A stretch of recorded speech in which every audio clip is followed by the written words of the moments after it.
Assalamualaikum warahmatullahi wabarakatuh. Kembali lagi bersama saya Syahidah Rizka Aisyah dari kelas HIA semester 1 dengan NIM 2102046042 Universitas Muawarman. Nah, di pertemuan kali ini saya mau membahas beberapa pertanyaan yang diberikan oleh Bu Unis. Yang pertama itu syarat filsafat apakah yang belum saya aplikasikan gitu kan. Nah, jadi syarat berpikir filsafat yang belum saya aplikasikan itu adalah menyeluruh. Kenapa saya bilang begitu?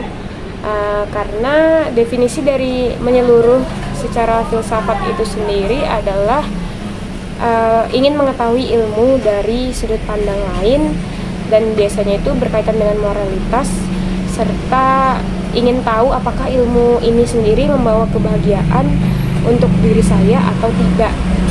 Nah, saya sendiri belum mengaplikasikan syarat filsafat yang satu ini karena dalam melihat ilmu, saya itu cenderung hanya melihat satu sudut pandang, yaitu sudut pandang saya sendiri, tanpa mencoba untuk memerhatikan atau memposisikan diri saya dengan sudut pandang yang lain. Lalu saya itu juga jarang untuk mempertanyakan apakah ilmu ini tadi membawa kebahagiaan untuk saya atau tidak. Karena saya itu tipe orang yang percaya bahwa ilmu yang faktual itu adalah ilmu yang harus diterima dan diyakini, walaupun ilmu tersebut bertentangan dengan perasaan kita. Lalu pertanyaan kedua yang diberikan Bu Unis untuk saya, yaitu ciri-ciri berpikir filsafat apa yang belum saya aplikasikan dalam kehidupan sehari-hari. Nah, menurut saya ciri-ciri berpikir filsafat yang belum saya aplikasikan, atau bukan belum sih, maksudnya kayak jarang gitu saya aplikasikan dalam kehidupan sehari-hari, adalah sistematis. Saya itu kan, pengertian sistematis itu kan dia menyelesaikan sesuatu secara rinci dari akar permasalahan sampai ke akhir permasalahannya. Nah, saya ini orang yang cenderung itu nggak sabar dan pengen cepat-cepat jumping to conclusion gitu. Kayak contohnya waktu itu pas SMP saya pernah belajar main gitar, pengen belajar main gitar. Tapi harusnya kan kalau mau belajar itu kan dari kunci-kunci dasarnya ya. Nah, saya itu bukan belajar kunci dasarnya, tapi saya langsung belajar pakai lagu. Jadinya sampai sekarang nggak bisa-bisa gitu. Lalu pertanyaan selanjutnya itu adalah apa saja penambahan pengetahuan yang didapat di ruang kelas yang berhubungan dengan isi curhat. Nah, di sini tuh saya dapat lumayan banyak pengetahuan, terutama tentang manfaat belajar filsafat.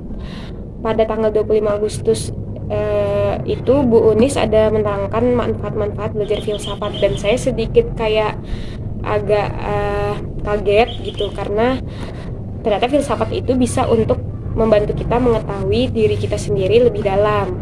Karena sebelum-sebelumnya saya terlanjur termakan stigmanya filsafat, yaitu stigma kebanyakan orang ya, bahwa filsafat itu adalah ilmu yang hanya mempertanyakan Tuhan gitu. Saya kiranya begitu, tapi ternyata lebih luas dari itu. Lalu ada satu statement dari manfaat belajar filsafat yang sedikit menarik perhatian saya, yaitu memahami bahwa segala sesuatu tidak selalu nampak seperti apa adanya.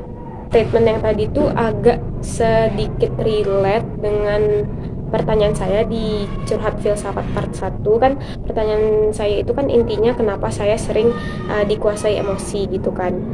Nah, sebenarnya saat sebelum saya dikuasai emosi itu sebenarnya ada faktor eksternal, yaitu perlakuan orang lain terhadap saya. Kayak misalkan contoh paling kecilnya itu kayak ditegur di depan banyak orang. Nah, ditegur di depan banyak orang itu kan suatu perbuatan yang tidak mengenakan hati gitu kan. Kalau misalkan ngomong berdua kenapa harus di depan banyak orang gitu kan. Akhirnya timbullah rasa malu yang bisa membuat negative vibes itu masuk gitu ke dalam diri saya. Lalu pada saat muncul statement tadi, akhirnya saya mencoba untuk lebih memahami gitu maksudnya orang ini negur saya di depan umum itu apa. Nah, akhirnya saya mencoba memposisikan diri saya di sudut pandang orang tersebut. Nah, akhirnya saya dapat menarik kesimpulan, asumsi gitu ya. Oh, mungkin orang ini tuh mau saya itu lebih baik ke depannya, walaupun caranya salah. Jadi akhirnya ya sebenarnya tujuannya baik, cuma caranya yang salah. Akhirnya saya coba sedikit mengerti dari statement yang satu ini tadi. Lalu pertanyaan selanjutnya adalah sampai di tahap apakah saya cara berpikir saya. Nah, jadi yang saya rasakan cara berpikir saya itu sekarang ada di tahap ketiga atau logic thinking, di mana saya cenderung melihat atau mengambil keputusan itu dengan menggunakan logika saya. Seperti contohnya, kalau misalkan saya melihat langit mendung, maka logika saya berkata bahwa sebentar lagi akan hujan. Seperti itu. Pertanyaan selanjutnya, apakah saya sudah menemukan titik terang atas pertanyaan saya di video curhat filsafat part 1? Jawabannya belum, tapi sebenarnya sudah agak lumayan karena satu statement yang tadi itu sudah mulai menemukan titik terang, tapi saya rasa statement yang tadi itu belum cukup untuk menjawab pertanyaan saya yang ada di video curhat filsafat part 1. Sekarang topik terakhir di pertemuan kali ini. Nah, di pertemuan kali ini saya akan menceritakan sedikit background dari filsuf saya. Nah, filsuf saya ini kebetulan adalah seorang pencetus intuisi. Jadi saya akan memberikan pengertian intuisi secara umum dulu. Jadi, pengertian intuisi secara umum itu adalah ide yang muncul berdasarkan naluri tanpa melibatkan pikiran atau pertimbangan yang logis. Nah, intuisi ini bisa hadir dalam bentuk firasat atau perasaan. Lalu sekarang kita masuk ke filsuf saya. Jadi, filsuf yang saya ambil ini adalah Henri Bergson. Beliau adalah seorang filsuf dari Prancis yang hidup pada tahun 1859 sampai dengan 1941. Jadi beliau ini memberikan kritik tajam terhadap pandangan modern yang menggunakan pendekatan rasional maupun empiris. Nah, menurut beliau, rasionalis dan empiris ini mengalami banyak sekali kendala sehingga mengharuskan kedua pendekatan ini dinaikkan satu tingkat menjadi intuisi. Lalu apa sih itu intuisi menurut Henri Bergson?